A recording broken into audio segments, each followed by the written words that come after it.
Sometimes, naiinggit ako sa mga tao who can play it cool. Yung relax lang. My tendency would always be to worry. Sometimes I over-prepare or I over-anticipate. Whatever may go wrong in whatever activity I'm going through or I'm going to go through, naisip ko na yan. That's why sometimes I don't get to enjoy the process. Pero dahil alam ko na yon tungkol sa sarili ko, I have 5 questions for myself every time it arises that somehow gives a better perspective sa akin so that I can sometimes let go and relax a bit. If you are a worrywart like me, listen up. This is our Forward Friday. I am Cheksai. Let's start.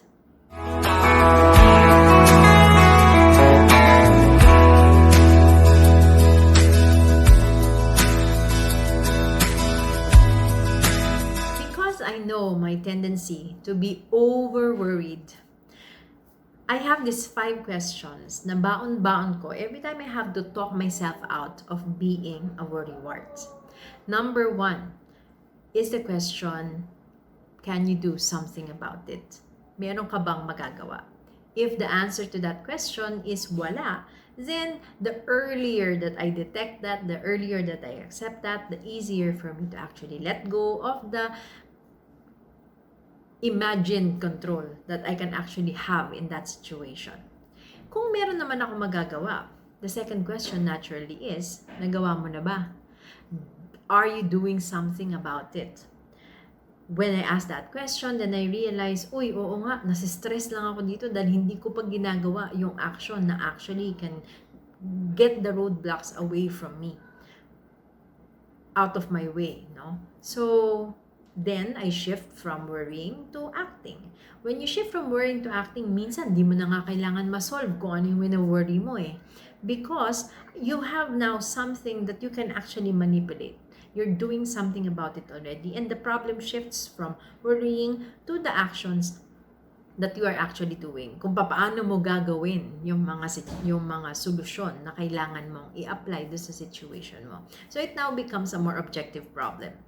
Number 3, is na-share mo na ba yan sa iba? Minsan, when something is happening to us, we blow it up. It becomes bigger than the actual problem.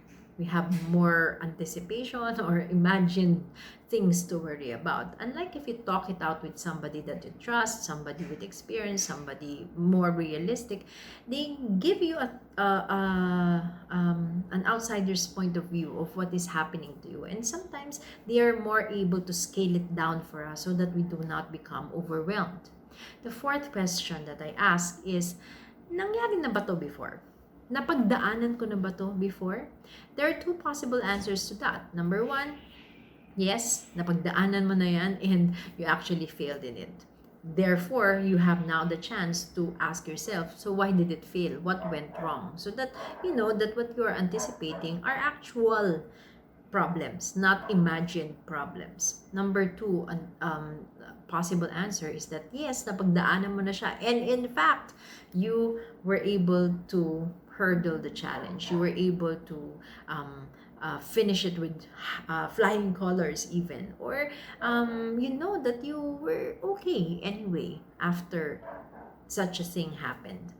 That somehow gives you a chance to be reminded of your own strengths, of your ability to handle similar situations in the past, and gain more confidence sa ability mo to actually go through it.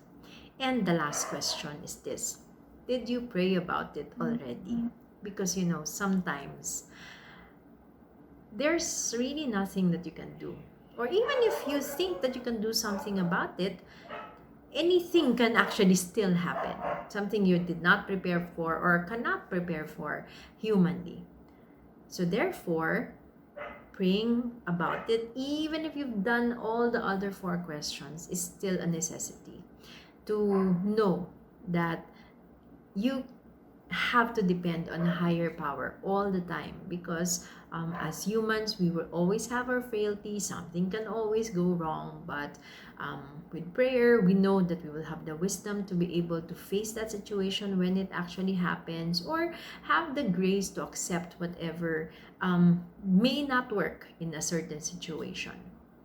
Whatever it is, you have the chance to actually offer it up. Whatever the result of that may be, or whatever hindi mo pa nagawa to prepare for it, you know that with your human effort and divine will, or divine guidance, divine providence, things will always work out for the good.